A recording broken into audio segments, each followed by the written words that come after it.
Olá, meu nome é Ney Herman. Muito obrigado por permitir que eu entre em sua casa neste momento. Está começando mais uma edição do programa Opinião, o seu programa de debates e entrevistas aqui na TV Vila Velha. Cada vez mais a TV que a nossa gente vê. Nós vamos falar hoje sobre planejamento estratégico. Comigo no estúdio está o consultor e professor Nelson Canabarro, especialista na área. Professor, obrigado pela sua presença hoje aqui. Obrigado pelo convite, boa noite a todos os telespectadores. Espero que a gente tenha uma boa conversa e um bom esclarecimento sobre o tema. Agradeço novamente sua presença. Voltamos em instantes com o programa Opinião. Por favor, fique conosco.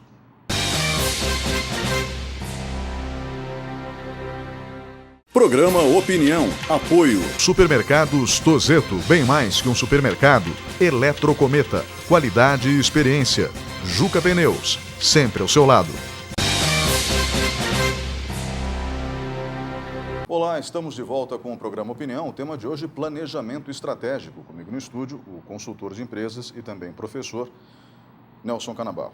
Professor, existem alguns especialistas, autores no Brasil, que são consagrados. Um deles, Hidalberto Chiavenato, que explica de maneira rica, detalhada, o que é planejamento estratégico, principalmente para os alunos de administração de empresas. Mas nem todo administrador de empresas acaba fazendo o seu planejamento estratégico. O que é muito curioso, levando em consideração que é uma ferramenta e tanto para facilitar o cotidiano, principalmente quando ele não está presente, quando ele está, como eu posso dizer, com as mãos livres para trabalhar na expansão do próprio negócio ou ainda na melhoria constante do empreendimento que ele tem. Vamos começar pelo conceito. O que é planejamento estratégico?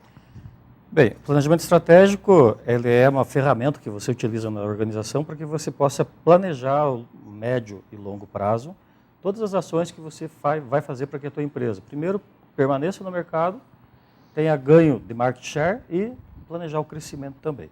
Ele é feito em algumas ondas. A primeira onda de planejamento estratégico foi feita baseado em momentos de crise. Então, muitas empresas aproveitam os momentos de crise para se reorganizar, se reestruturar e acabam fazendo um planejamento estratégico. A segunda onda de planejamento estratégico é uma estratégia de manutenção. Então, passamos pela crise, conseguimos alguns indicadores bons, mantivemos o nosso mercado, agora vou manter a minha forma de trabalhar, o meu custo operacional e tentar expandir a minha lucratividade. E a terceira onda, que é para umas empresas mais maduras, é o planejamento estratégico de expansão. Aí eu já tenho toda a minha base de clientes bem elaborada, um bom mercado, uma boa marca e uma boa reputação no mercado, e eu posso, então, pensar no meu crescimento organizacional e garantir que o meu crescimento não seja a razão da minha morte. Muitas empresas crescem sem planejamento, e isso faz com que, no médio prazo, elas morram porque não tinham background para poder dar sustentação ao crescimento. Eu gostaria que o senhor explicasse duas palavras que podem ou não ser de conhecimento do público: market share e background. Market share é a participação no mercado. Então, por exemplo, cervejarias. A cervejaria A tem 10% do mercado. Isso é market share. A expansão do market share é você aumentar a tua base de clientes. Perfeito. Então, tem mais pessoas consumindo o seu produto ou o seu serviço. E background significa o seguinte: vamos supor que eu seja um fabricante de camisetas. Aí eu começo a expandir o meu market share e começo a ter uma demanda muito grande por produção e eu não tenho sustentação na produção. A produção não me dá a resposta que eu preciso para a entrega dentro do prazo, no padrão de qualidade combinado com o cliente, e isso vai fazer com que seja autofágico, ou seja, a própria empresa vai morrendo porque planejou um lado, que é a parte comercial e a expansão do mercado, e não planejou outro, que é a sustentação do que foi vendido. Eu preciso entregar o que eu prometi. Isso é o background, é o suporte na base. No caso de uma indústria, linha de produção, por exemplo. Exato. No caso de uma indústria, é você garantir que a produção é capaz de atender aquilo que o comercial e a alta direção está planejando de crescimento. O senhor falou de empresas em diferentes momentos, em 3 ondas. Empresas que estão nascendo também podem ter planejamento estratégico? Podem, mas a empresa que está nascendo, mais importante que o planejamento estratégico é ter claro o modelo de negócio. Porque ela precisa primeiro conquistar o seu lugar no mercado. E o modelo de negócios que ela vai adotar vai ser uma ferramenta, um diferencial em relação à sua concorrência. Se o empreendedor tiver clareza do modelo de negócio que ele vai colocar à disposição do mercado, ele consegue estabelecer uma estratégia de curto prazo para que a empresa ganhe musculatura para daí mais tarde pensar no planejamento estratégico. O planejamento estratégico de uma empresa nascente normalmente é o plano de negócio, que é o mínimo que a empresa precisa pensar para que ela possa entrar no mercado. Mas mais importante que o plano de negócio para uma empresa nascente é o modelo de negócio. Como é que eu vou oferecer, de repente, a mesma coisa que outros empreendedores, de uma forma diferente para o mesmo público, e fazer com que esse público passe a ser meu cliente, meu consumidor, para que eu possa ganhar o meu espaço no mercado. Então, são duas ferramentas. O plano de negócios é o planejamento estratégico básico da empresa em abertura. E o modelo de negócios é a forma como a empresa vai atacar o mercado. Tem que ficar claras as duas coisas. Vamos agora para a montagem de um planejamento estratégico. Como funciona a divisão? Nós temos uma linha mestra e planos menores subsequentes para cada área? É mais ou menos como uma guerra. Né? Quem leu A Arte da Guerra sabe mais ou menos o que eu estou falando. Então, uma guerra é assim, você tem dois contendores, né? Dois países que estão em conflito, e você tem a estratégia de guerra, que é como é que você vai fazer para sustentar o pessoal num determinado período. Então, eu tenho um campo de batalha, eu estou aqui, eu tenho que chegar lá do outro lado com o menor desperdício possível, com o menor número de baixas possível e com o menor tempo possível de batalha. Então, isso é a estratégia. São alguns marcos que eu vou jogar lá na frente, lá no futuro, para que eu possa ter o meu horizonte. E não precisa ser muitas coisas. Por exemplo, numa empresa, uma organização, lá no futuro, daqui 5 anos, eu tenho market share de 5%, eu quero ter 8%. Esse é um ponto estratégico. Então, eu vou jogar lá em 2020, 2022. Eu tenho hoje um faturamento de R$1 milhão, eu quero ter um faturamento de R$5 milhões. Eu tenho hoje uma carteira de clientes que me dá R$1 milhão, e eu preciso, qual o tamanho da carteira de clientes que eu preciso ter lá em 2022 para me sustentar esses R$5 milhões, esse crescimento. Eu tenho hoje uma lucratividade de 10%, eu quero ter uma lucratividade de 15%. Eu tenho hoje uma unidade de produção, eu quero ter 2 unidades de produção. Então, esses são alguns exemplos, né? Número de colaboradores, que vai afetar custo operacional, faturamento, lucratividade e tamanho de mercado. Então, esses são alguns indicadores que você olha lá na frente, 2022, comparando com 2017, 2016 já está no final, como eu quero estar. Essa é a minha base de pensamento. Então, esse é o estratégico. E vou lançar essas bases de pensamento em acordo com a alta direção. Essa etapa é exclusiva da alta direção. Convém ter um consultor para auxiliar nesse pensamento externo, né? Porque o pensamento interno ele está contaminado pela rotina da empresa. Isso é o grande problema das empresas, como você falou numa conversa que antes do programa. Você disse, não, os empresários têm na cabeça, de fato, tem mesmo, mas não é um planejamento estratégico, é um planejamento para o ano seguinte. São ações para o ano seguinte. E essas ações são balizadas de acordo com o comportamento do ano anterior. Se o ano de 2016 for ruim, 2017 há um planejamento moderado. Se for um ano muito bom, 2017 vai ser um planejamento assim, nossa, eu vou arrebentar, vou dobrar. O exemplo que no Brasil é claro, 2014 foi um conto de fadas. Então, todas as empresas planejaram crescimento de 30%, 40% para 2015. 2015 a casa caiu. 2016 continua. Então, aquilo que foi planejado lá em 2015, 2014, olhando o momento do país, em 2015 já não valia mais. Quando eu olho a longo prazo, e obviamente essas bases que eu vou jogar, elas têm que ser baseadas tem que ter uma base sólida com análise do meu mercado. Qual é a minha ambiência? A ambiência é o ambiente em transformação. O que é a minha ambiência de negócio? Como que está o comportamento, as 5 forças, né, os novos entrantes, produtos similares, o poder da concorrência, o poder do cliente e o poder do fornecedor. Essas 5 forças regulam o comportamento de qualquer empresa. Só repetindo. É o poder de negociação do cliente, o poder de negociação do fornecedor, produtos similares, novos entrantes e o poder da concorrência. São as 5 forças que regulam o mercado. Para eu ter clareza dessas 5 forças, eu preciso estar conectado com o meu mercado. Então, o papel do empresário é, além de fazer a gestão do seu negócio, estar conectado com o mercado. Um exemplo muito claro, né? O fax durou quanto tempo, o aparelho de fax no mercado, que ele tinha muita venda? 1 ano, provavelmente.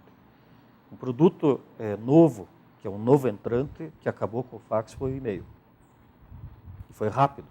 A máquina fotográfica com filme teve uma vida, teve um produto novo entrante no mercado, que foi a máquina digital, que acabou com a indústria de filme fotográfico, para a máquina fotográfica.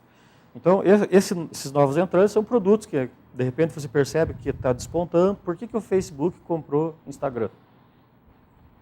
Porque o Instagram é a potencial rede social que pode derrubar o Facebook. Então, ele está antenado nos novos entrantes. E, além de novos entrantes, produtos, né, que são produtos substitutivos, os novos entrantes que seriam novos concorrentes no mercado. Eu trabalhei em Ponta Grossa numa empresa, quando eu tinha 15 anos, eu trabalhei numa empresa de autopeças, uma revenda, que era uma potência. Tinha, se não me engano, 28 lojas no Paraná. E, na época que eu trabalhava lá, abriu uma lojinha que veio de Londrina, lá na Souza Naves. E eu me lembro que, numa conversa, numa reunião que eu participei, eu tinha 15 anos, não participava de muitas reuniões estratégicas, mas ouvindo a conversa, né, eu lembro que, não, mas é só uma lojinha que está chegando aí. Essa lojinha mostrou para várias outras lojinhas de vários outros lugares que era um mercado bom. E vieram muitas outras lojinhas, outros empreendedores da cidade abriram loja de autopeça e a empresa, que era uma potência, não existe mais. Não prestou atenção na ambiência, que é a transformação do ambiente. Então, o primeiro passo é isso. Posso crescer quanto? Numa previsão realista. Posso crescer em 5 anos, aumentar meu market share em 20%. Então, de 5 pontos percentuais, eu vou para 6 pontos percentuais. De uma base realista. Uma base realista, eu posso ampliar meu faturamento em 5 anos em 40%. Cada área do mercado tem que fazer a sua análise de acordo com o seu mercado. No crescimento de faturamento, você vai ter que levar em consideração a pirâmide etária da cidade, a taxa de crescimento populacional, a pirâmide de classe social, poder de consumo, que são feitas pesquisas todos os anos e ninguém dá bola para isso, o índice de poder de consumo, o IPC, de cada cidade, quanto consome cada um, qual é o perfil do consumo da cidade, que são pesquisas feitas por organizações como o Sebrae, por exemplo, e você vai olhar e ter uma visão realística dessa capacidade de crescimento. Então, o consultor de um planejamento estratégico, ele nunca pode chegar na empresa e dizer, vocês vão crescer 50%. Porque um consultor, ele é um generalista. A gente domina a ferramenta de planejamento. A gente não domina o setor. Quem domina o setor tem que ser o empresário, o dono da empresa. Então, jogando essas bases estratégicas lá no futuro, aí você vem para o segundo passo, que é o plano tático. Aí você desce da alta direção para a média gerência. Diretores de área, supervisores, gerentes de área, que vão participar do quê? Então, eu vou pegar esses 5 anos, então, meu planejamento de crescimento em 5 anos, de crescimento do faturamento é 40%. Beleza. Vou trazer a minha equipe de pensadores, né, que são os gestores. Agora, nós vamos estabelecer, pegar esses 5 anos e quebrar em 5 fatias. O que vai ser a tática para 2017? Os primeiros passos. Então, algum tempo atrás, eu fiz um planejamento estratégico numa empresa de software, onde o tático foi desenvolver uma ferramenta de atração e retenção de talentos para a empresa. E resolver problemas internos que existiam de autofagia. Um setor A pegava um funcionário muito bom do setor B. O setor B era a interface com o cliente. O cliente sempre percebia a saída do bom funcionário e afetava a relação da empresa com o seu mercado, com o seu cliente. Então, o primeiro ano foi isso e o número de clientes para sustentar um crescimento, vamos aumentar em 20% o número de funcionários, para dar sustentação a esse crescimento de clientes. Então, beleza, vamos fazer isso. Isso é o operacional, o tático para 2017. Qual é o tático para 2018? Vamos criar no organograma da empresa, setor A, B e C que não existem, que vão ser necessários para que possa dar sustentação ao item A, B, C do planejamento estratégico. Vamos desenvolver um plano de carreira para que nós possamos ter, efetivamente, aqui uma forma de atração, ser uma empresa que as pessoas queiram trabalhar. E estabelecer ferramentas de desenvolvimento interno de pessoas, para que eles possam verticalizar dentro das áreas sem precisar ter efetivamente deixar um buraco no setor que ele saiu. Por que eu estou dando esses exemplos? Se você notar, eu estou falando tudo de infraestrutura, tudo interno, eu não falei de ganho de mercado, por enquanto. Esse é o background. Estou construindo a base que vai dar sustentação para o meu crescimento de clientes. Eu quero aumentar meu faturamento em 40%. Quantos clientes, de acordo com a média, outro termo técnico, o ticket médio, quanto cada cliente traz para a minha empresa? Isso é ticket médio. De acordo com o ticket médio, quantos clientes eu preciso ter para sustentar um crescimento de 40% em 5 anos? Então, eu tenho hoje 100, eu preciso chegar em 400 clientes. E qual é o meu background para eu poder dar sustentação para esses 400 sem perder qualidade e sem perder condições de entrega? Então, eu estou criando nos 2 primeiros anos do meu estratégico essas condições para que essas coisas aconteçam. E a partir disso eu vou começar, então, a atacar os outros passos. Mas observe também que eu estou falando pontos, né? Criar um plano de cargos e salários. Criar uma estratégia interna para crescimento, verticalização, sem deixar buraco na base. Desenvolvimento de liderança. Eu percebo que são temas grandes. Então, tático é isso. Aí, cada área afetada por uma tática, vamos dizer assim, reúne os seus colaboradores e vai desenvolver o chamado plano operacional. Como é que nós vamos fazer esse plano de cargos e salários? Eu vou operacionalizar a tática para sustentar a estratégia. Como é que nós vamos fazer esse programa de desenvolvimento interno de liderança para que eu tenha verticalização de pessoas e não tenha abertura de buracos? Como é que eu vou fazer para resolver as atividades que eu vou ter que ter constantemente para resolver problemas, por exemplo, de retrabalho? Entendeu? Então, porque você tem várias formas de aumentar a lucratividade de uma empresa. Uma é vender mais, a outra é custar menos. Se eu consigo reduzir retrabalho, tempo perdido. Um exemplo muito claro. Você é mais ou menos, você é um pouco mais novo que eu, mas deve lembrar que antigamente um bom pit stop de Fórmula 1 era 25 segundos. Era muito tempo atrás, tempo do Ayrton Senna. Hoje, um bom pit stop de Fórmula 1 é menor que 3 segundos. Como é que faz isso? Né? Então, uma das grandes fontes de desperdícios em empresas é a perda de tempo por não ter pensado corretamente como vai fazer a atividade. Um soldador prepara toda a bancada, traz todas as peças, a hora que liga a máquina, mas cadê o eletrodo? Esqueci. Ele tem que parar tudo, vai lá no almoxarifado, solicita o eletrodo e volta ali. Esse tempo de ida e volta é tempo perdido. É dinheiro que está indo para o ralo. É perda de produtividade. Então, coisas como essas é operacional, é o dia a dia da organização. Na base operacional, quem vai pôr em prática a tática, que vai sustentar o estratégico, são os colaboradores, a equipe de produção. Então, eu preciso estabelecer indicadores de desempenho para a equipe, para que elas tenham uma busca pela qualidade, né, pelo cumprimento dos objetivos, e um sistema de premiação e reconhecimento pelo mérito de quem cumpre isso. Se essas duas coisas não acontecerem, o estratégico não vai funcionar. Porque quem faz a mágica é a base. Quem pensa qual vai ser a mágica é o topo da pirâmide. Então, existe um gap entre eles. A média gerência é a que vai ter que diminuir esse gap, a conexão entre o topo e a base. E a motivação da base tem que estar na mão dos líderes e na mão do mérito. São duas ferramentas muito fortes. Por isso que as grandes corporações implantam PLR, implantam bonificação por desempenho, implantam prêmios por produtividade, para que a base tenha, né, um compromisso com isso, né, que a liderança seja focada nisso e haja um engajamento para que o estratégico aconteça. Muitas vezes a base operacional não sabe qual é o pilar estratégico que ele está atuando. Eu ia perguntar isso para o senhor. Muitas vezes ele não sabe. Na realidade, o que eu ia perguntar para o senhor é justamente isso. Algumas empresas até executam o planejamento estratégico como o senhor vem desenhando, mas na hora de chegar na base, não detalham, não dividem com o colaborador aquilo que o colaborador deve fazer. Sim. Ou seja, aquilo que eles esperam do colaborador, não é isso? Exato. E isso tem que ser muito claro, porque é só entender. Vamos fazer uma comparação. Nós temos lá uma fábrica de iogurte.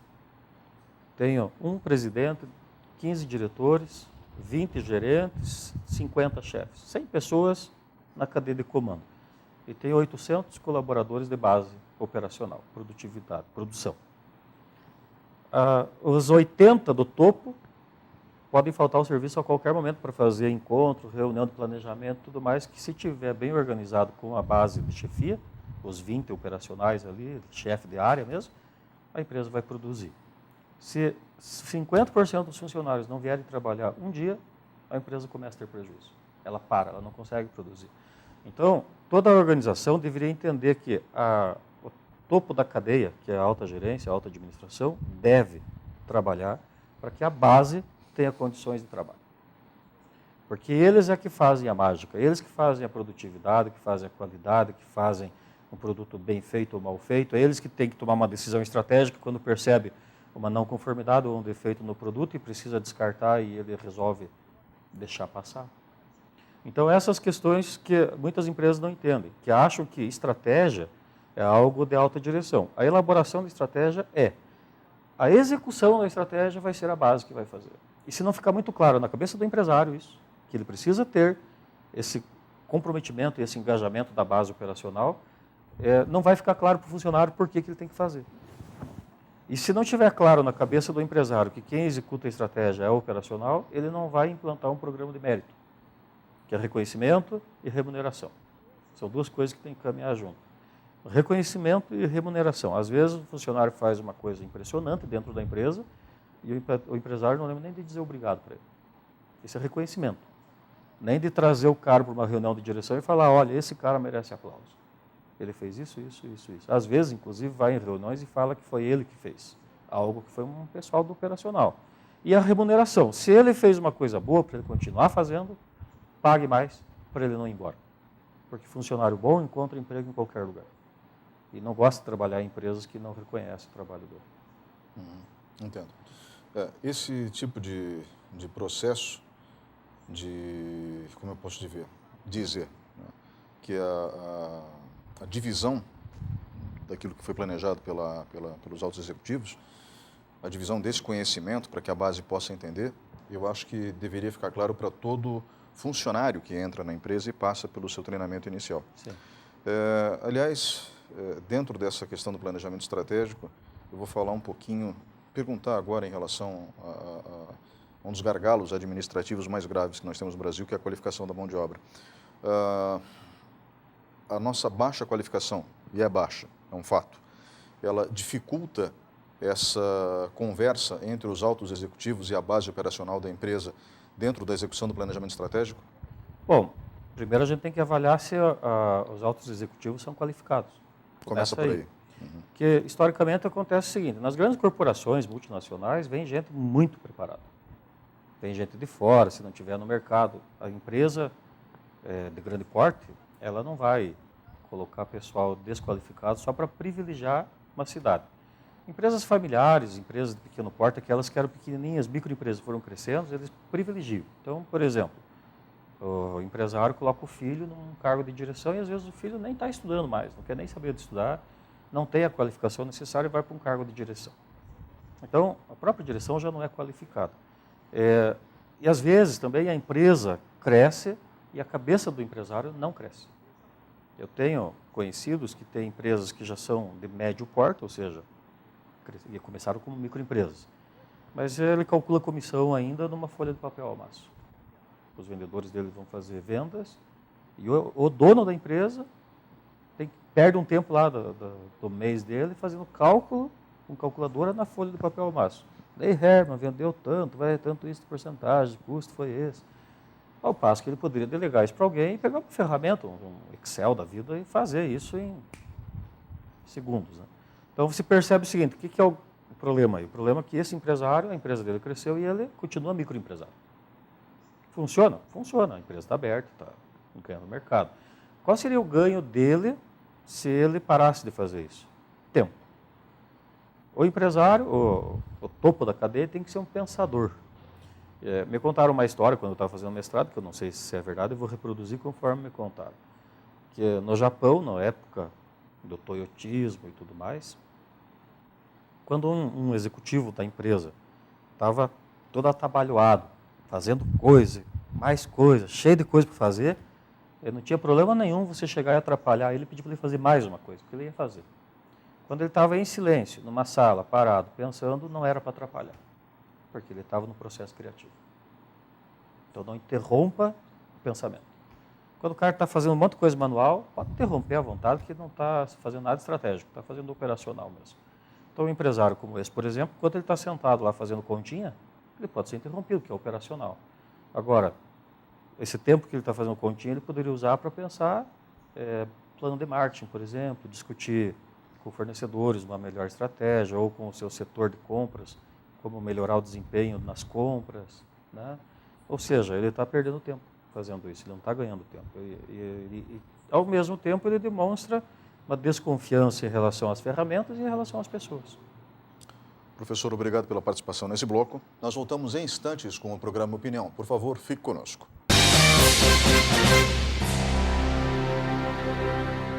Programa Opinião. Apoio. Supermercados Tozeto, bem mais que um supermercado. Eletrocometa, qualidade e experiência.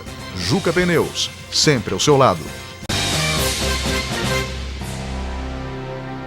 Olá, estamos de volta com o terceiro bloco do programa Opinião. O tema de hoje, planejamento estratégico. Comigo no estúdio, o consultor e professor especializado na área, Nelson Canabarro.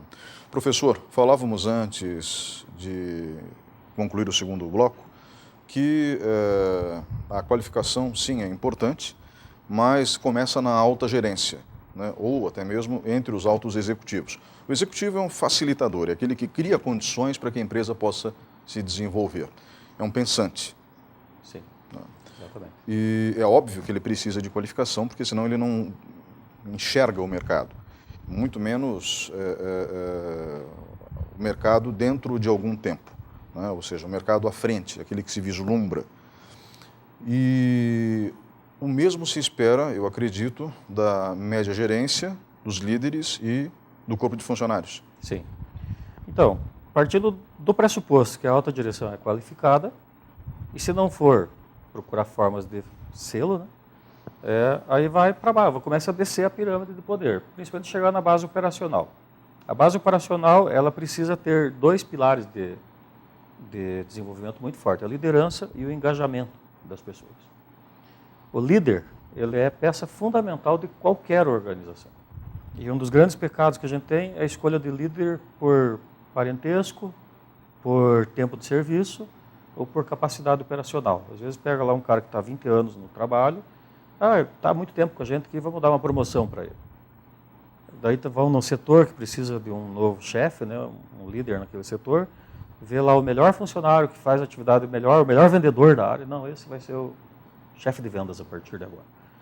E não dão para ele o pacote de competências necessário para que ele possa fazer os outros trabalharem, porque não fica muito claro para o empresário. Tem que ficar claro qual é o papel do chefe, qual é o papel do líder. O trabalho dele é fazer os outros trabalhar. Esse é o trabalho dele. Mas, infelizmente, tem empresário que entende que o líder, além de fazer isso, tem que ter uma atividade operacional, que tem que estar ali na lida diária, como todos os outros, e fazer os outros trabalharem. Não vai dar certo. Não vai ter produtividade. Precisa de um líder que entenda de gente. Ele precisa ter domínio conceitual de relações humanas no trabalho, gestão de conflitos, oratória, liderança, conceito do trabalho que está sendo feito. Então, numa empresa de engenharia, por exemplo, o que é um cálculo estrutural? Basicamente isso. Pelo menos o elementar de conceitos do setor. Precisa ter uma boa base de relações, de conhecimento humano, de relações humanas, tanto no ambiente de trabalho quanto fora do trabalho, porque vai estar lidando diretamente com a equipe, todo dia, 8 horas por dia no turno dele, e precisa ter alguma habilidade técnica, que é pôr a mão na massa. Ele não precisa ser bom fazedor, ele tem que ser um bom gestor. Gerir um processo produtivo, você não precisa conhecer exatamente o processo produtivo, precisa ter uma base, precisa conhecer gente, que saiba fazer uma equipe de 10 pessoas desacreditadas e desconhecidas, que nunca se viram na vida, trabalhar juntos e ter um objetivo comum e dar resultado e chegar onde você quer. Então, esse é o papel do líder. Então, o primeiro pilar é esse. As empresas se equivocam quando colocam parentes que... Vamos pegar o caso extremo, né? Não tem qualificação. Às vezes é parente, mas é super qualificado. Ótimo. As duas coisas vão bem. Ou usam isso, está muito tempo no serviço, então vamos promover. Se ele já está há muito tempo e ainda não foi promovido, é óbvio que é a pessoa errada. E não dão para ele os treinamentos necessários para poder exercer a função. Daí ele passa a ser aquele chefe que ninguém quer trabalhar com ele. Que grita, que maltrata os funcionários, que não aceita sugestões. Quando o funcionário começa a crescer, ele pede para demitir, porque diz que ele está se metendo onde ele não deve. E depois disso, o segundo pilar é o engajamento das pessoas, que são os funcionários. Funcionário engajado, vamos pegar uma comparação, né? Eu sou uma pessoa envolvida com questões ambientais. Então, lá em casa, eu coloquei lâmpada de LED, economizo água, separo o lixo, mas eu não sou engajado com isso. Engajado é aquele cara que vai ter lá uma pesca de baleia, ele entra na frente do arpão, na frente do navio, fica lá pendurado, joga o arpão em mim. Me mata e não mata a baleia. Isso é uma pessoa engajada, ou seja, ele está disposto a dar a vida por aquilo, né? E a ISO, que é uma certificadora da área da qualidade, usa esse termo, engajamento das pessoas. As pessoas têm que estar engajadas, têm que dar, entre aspas, a sua vida pelos resultados operacionais da empresa. E quem faz esse papel é o líder. Só que uma pessoa só se engaja se ela vê sentido no que ela está fazendo. E para ver sentido, ela precisa ter qualificação. Gente mal qualificada não dá resultado, de forma nenhuma. Mesmo que seja super gente boa, se ele não é qualificado para fazer o trabalho, ele vai fazer mal feito, com certeza, e vai gerar reclamação lá no final. E vai reduzir o desempenho operacional da empresa, vai levar mais tempo para fazer, vai ter mais retrabalho, vai ter mais desperdício, e a empresa vai perder com isso. Então, às vezes, para pagar um salário mais baixo, muitas empresas optam por funcionários menos qualificados, mas se ela fizesse na ponta do lápis, ela ia ver que sai mais caro do que pagar melhor por gente boa, que vai dar mais resultado. Então, a qualificação ela é a chave para isso. Nós temos avançado nisso, né? Muitos jovens, eu vejo assim a formação acadêmica, você vê muitos jovens extremamente talentosos. Mas o que está acontecendo? Esses jovens estão indo para as grandes corporações. E muitos estão tentando ser empreendedor, abrir o seu próprio negócio, nesse ambiente novo de tecnologia que existe, o mercado novo de startups, e abrir o próprio negócio.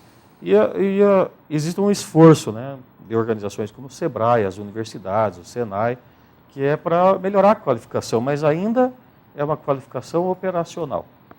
E o que a gente precisa, quando a gente fala de estratégia, é que todos sejam estratégicos.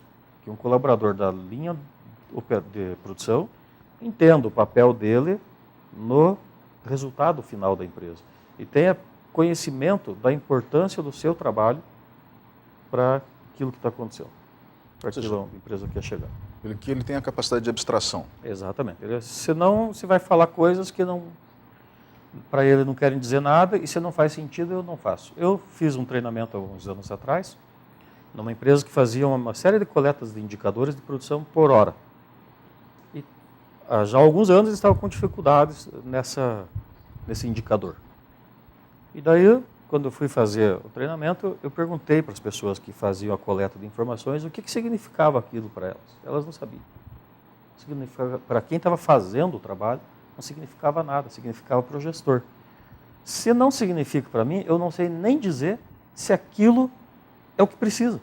Se aquele número é bom, se aquele número é ruim, eles faziam mecanicamente. Tem que fazer isso aqui. Não eram informações confiáveis. Porque pro executor da tarefa, o operacionalizador de quem pensou esse indicador, não fazia sentido. Se não faz sentido, como é que eu vou saber se está bem feito ou não? E a razão de não fazer sentido é que era uma equipe com baixa escolaridade, 3º, 4º ano do fundamental, e que o domínio da matemática era muito pequeno. Números tinha dificuldade para elas. Números. Comparar uma tabela semanal de números para ver se o desempenho estava bom ou ruim, não fazia sentido. Eu sou professor há 23 anos. Eu já tive estudante que dividiu 2 por 3 e deu mais que 1. E ele não entendia por que estava errado. Porque aquilo não fazia sentido para ele. Como que eu vou pegar um número pequeno e dividir por um número maior que ele? Ou seja, um problema de base. E tive pessoas que pegavam equações, funções ali, operações com 3, 4 dígitos após a vírgula e faziam de cabeça. Mas ele tinha... Minha professora do ensino fundamental falava assim para mim, no primeiro ano, nunca esqueci, Dona Áurea, Nelsinho, você tem que conversar com os números. Sempre me falou isso, eu nunca esqueci. E eu falo isso, vocês têm que conversar com os números. Porque se você conversa com o número, ele faz sentido para você. Se você faz uma divisão de 2 por 3, é óbvio que vai dar menos que 1. Óbvio para quem? Para quem conversa com os números. Quem não conversa com eles, é como uma pessoa falando português e outra falando grego. Não faz o menor sentido. Aí você vai falar para uma pessoa dessa de plano operacional, plano tático e plano estratégico, então fica difícil que a coisa aconteça. E lá a solução foi simples. O que nós fizemos? Tiramos os números e colocamos imagem. Começou a fazer sentido. Eu entendi. Ou seja, buscar uma linguagem dentro da realidade na qual se encontra que seja compreensível para todos os envolvidos. Eu faço uma licença poética de uma frase que as pessoas poderosas usam. Você sabe com quem você está falando? Se você está lá numa empresa, você sabe com quem você está falando? Qual é a qualificação da pessoa? Qual é o nível de abstração dela? Qual é o salário dela? Quais são as perspectivas de vida e os potenciais dessa pessoa? E o tipo de português que ela usa? Se você não souber com quem você está falando, eu falo isso que eu formo engenheiro lá no TFPR. Eu falo para ele, se você não souber com quem você está falando, você vai falar engenheirês com uma pessoa que malmente entende português. Ou seja, não vai dar certo. Eu acredito que isso na construção civil seja muito comum. Professor, eu preciso também lhe perguntar o seguinte. Nós tivemos ali a questão da estruturação, o desenvolvimento e o acompanhamento do planejamento estratégico. Como é que ele ocorre? Então, quando você estabelece o plano operacional, você cria os indicadores de desempenho. Porque eu vou operacionalizar, eu quero crescer em 40% do faturamento. Eu vou estabelecer a tática, que vai ser dividida em 5 anos. Então, vamos crescer, dos 40%, vamos projetar um crescimento de 5% para 2017, 10% para 2018, até chegar nos 40% lá em 2022. Isso é, resumidamente, uma tática. Beleza, mas como que nós vamos crescer 5% em 2017? E como que eu vou saber se eu estou caminhando para lá? Então, eu faço os indicadores de desempenho. Obviamente, o faturamento vai ter que estar relacionado com base de clientes. Então, eu vou fazer duas táticas. Uma é, quais são os meus clientes que podem aumentar o consumo do que eu faço? Por exemplo, eu tenho lá 2 produtos e eu tenho cliente que consome um. Eu vou ver na minha base de clientes, de repente, 70%, 80% dos meus clientes consomem um único produto e eu tenho 2 que seria útil para ele. Isso é uma tática. Como que eu vou operacionalizar para que esses clientes passem a conhecer e consumir o meu segundo produto? Então, sem aumentar a base de clientes, eu aumento o meu faturamento. Isso é uma forma de fazer, uma forma de operacionalizar. E dessa base de clientes que eu já tenho, qual é o potencial de compra deles? É suficiente para me dar 5% de crescimento no primeiro ano? Então, eu vou estabelecer indicadores e reuniões de monitoramento, que pode ser reuniões de alta direção e pode ser reunião por área. A cada mês, a cada 2 meses, nossa reunião de área para fazer o monitoramento aquilo que é a nossa tática e a nossa parte operacional. E esses indicadores que são gerados no operacional são mandados para a alta direção balizando se aquilo que ela colocou como estratégia está sendo alcançado. A periodicidade de acompanhamento, e esse acompanhamento pode ser sem o consultor. A partir do momento que foi estabelecido bem claramente a estratégia e os indicadores, a alta direção pode tocar isso sem o consultor. Se tiver o consultor, ele serve como um mediador, que às vezes as empresas se perdem muito em discussão e ficam dando volta nas conversas, né? Uma reunião que deveria durar 2 horas, demora 4, 5 horas, e um consultor ele serve para puxar, né, uma questão de ordem, como diz o sindicalista, né? Vamos para aquilo que interessa. E a periodicidade vai depender, primeiro, né, da complexidade do que está sendo feito. Quanto mais complexo, melhor, menos tempo entre as reuniões, e da necessidade da empresa naquele momento. Entendi. Normalmente, eu como consultor sempre aconselhei ter reuniões muito próximas uma da outra no início. E à medida que o estratégico fosse se estabelecendo, né, pode espaçar mais as reuniões, porque daí ele já ganha uma velocidade e vai continuar progredindo, e as reuniões são só de monitoramento e ajuste. Professor, o senhor comentou agora a questão da qualificação, passamos por isso, Mas e as empresas que não têm planejamento estratégico, mas já precisam desse planejamento? Por que existem tantos empresários com resistência a desenvolver o planejamento estratégico e, lógico, implementá-lo depois? Bom, primeiro é o sentimento de dono. Eu sou dono dessa empresa, tudo que eu fiz até hoje deu certo e vai continuar dando certo. Então isso é a primeira barreira que a gente encontra. E sempre que as empresas me procuravam, eu falava assim, olha, funciona assim, assim, assim, eu preciso que você se reúna com as pessoas que você confia, porque você precisa concordar com isso. Se você não concordar com isso, você vai jogar dinheiro fora e a construir não vai dar em nada. Então, primeiro, toma uma decisão estratégica de fazer o planejamento estratégico e encarar as regras de como ele funciona. Aí tudo bem. Essa é a primeira barreira. A segunda barreira é que a pessoa construiu aquela empresa tijolo por tijolo, sabe? E tem um carinho por tudo que acontece ali dentro. Às vezes tem até um probleminha assim, que toda hora está ali. Puxa, toda hora a gente esquece de mandar o manual de instrução para o cliente. Mas é uma coisa que acontece tanto que já é um negócio de estimação, assim, sabe? É um defeito de estimação. Cuidam dele, está gordinho, está rosadinho, está ganhando músculo, está ali. E ninguém dá bola para ele. Já, nossa, esqueceu de novo. Vira a rotina da empresa esquecer aquilo. Quando você é pequeno, isso não tem tanto problema, porque você vai ter 2, 3, 4 clientes que vão ligar para você, você resolve. Mas se você aumentar, crescer, aumentar o teu mercado, daqui a pouco isso se torna um problema gigantesco para você. E esses pequenos probleminhas que tem na rotina da empresa, e toda microempresa tem, quando ela cresce, crescem juntos.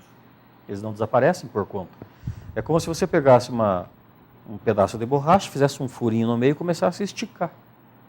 A borracha cresce. O furo cresce junto. Ele não fica do mesmo tamanho. Chega uma hora que esse furo está tão grande que às vezes é um probleminha pequeno que a empresa cai inteira dentro dele e entra em descrédito. Então, são pontos que precisam ficar muito claros. Daí as barreiras de entrada, comportamento do empresário e a resistência de ter alguém de fora. Eu tive numa reunião um tempo atrás, a pessoa perguntou, mas como é que uma pessoa que não faz parte da empresa vai chegar aqui e vai entender como que nós funcionamos em tão pouco tempo? Entendeu? Pela lógica dessa pessoa, para eu conseguir estabelecer uma estratégia com ele, eu tinha que conhecer aquela empresa específica. E não é. Você precisa conhecer ferramentas. Quem precisa conhecer a empresa é quem está lá dentro, que vai participar do processo de planejamento da empresa.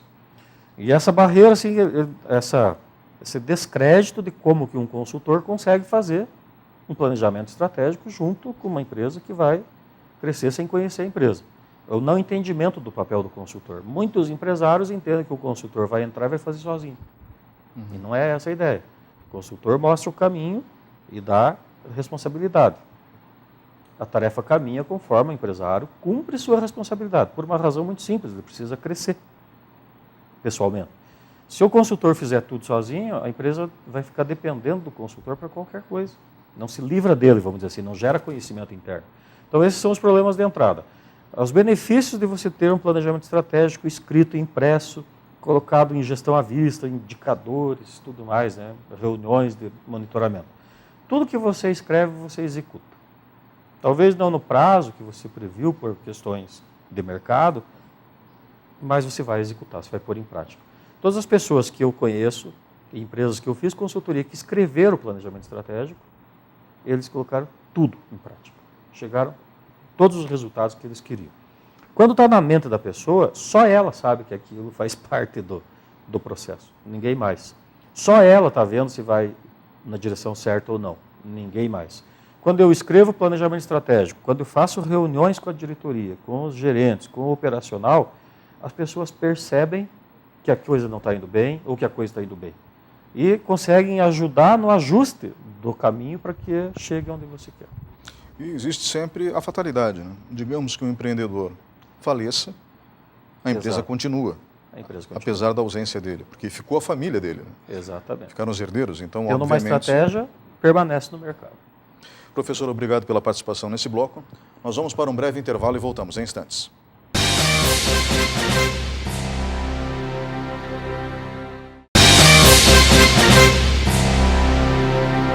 Olá, Olá, estamos de volta com o programa Opinião. Este é o quarto e último bloco. Nós estamos falando sobre planejamento estratégico e comigo no estúdio está o consultor de empresas e professor Nelson Canabarro, especializado na área.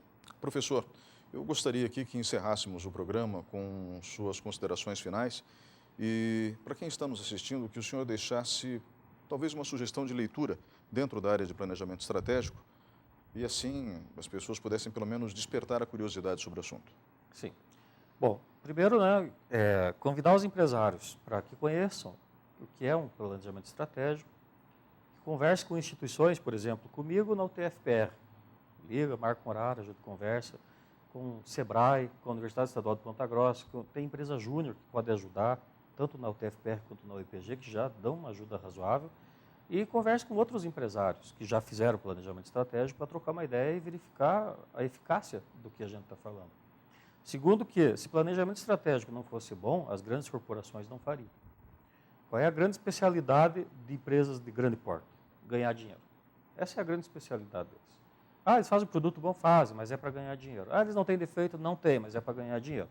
Eles fazem planejamento estratégico? Fazem, para ganhar dinheiro. Eles abrem a empresa e são capitalistas e estão fazendo a coisa certa.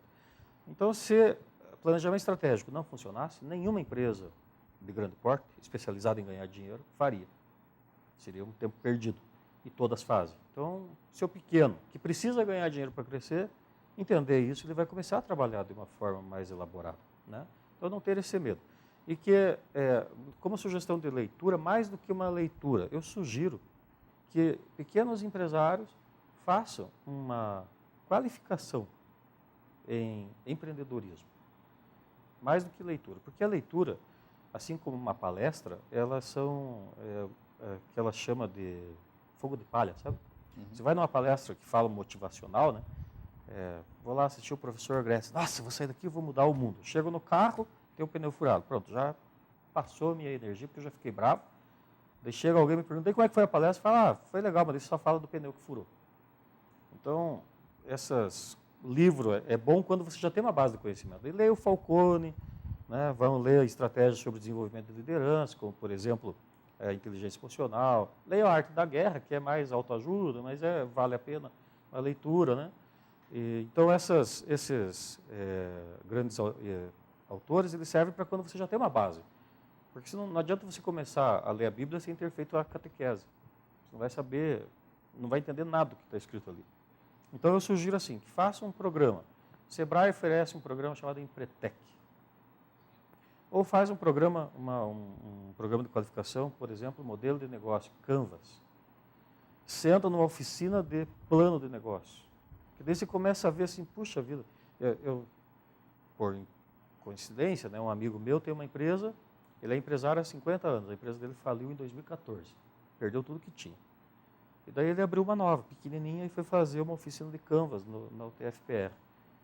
Canvas é basicão, assim, hoje em dia, startup, a primeira coisa é o Canvas. E ele falou, meu Deus do céu, se eu tivesse pensado nisso tudo, com a minha outra empresa de 30 anos, eu não tinha quebrado. Porque chegou um dia, ele teve uma oportunidade de vender 95% do que ele fabricava para uma multinacional. E ele achou ótimo. E vendeu. E a multinacional foi embora. E daí ele não tinha mais para quem vender 95%. E se quebrou. Então, ou seja, e no Canvas você já vê assim, qual é a tua fatia de mercado, qual é o teu cliente, com quem você vai falar, qual é o perfil dele. É coisa básica que você vai fazer e você já vai ter uma visão. E começa a perceber assim, puxa, dá para ir mais longe. Precisa acender aquela faísca que vai fazer uma chama que não se apaga. Entendeu? Professor, muito obrigado pela sua participação hoje aqui. O programa Opinião está sempre aberto para o senhor. E muito obrigado a você que estava nos acompanhando até agora. Nós ficamos por aqui e voltamos na semana que vem. Um grande abraço.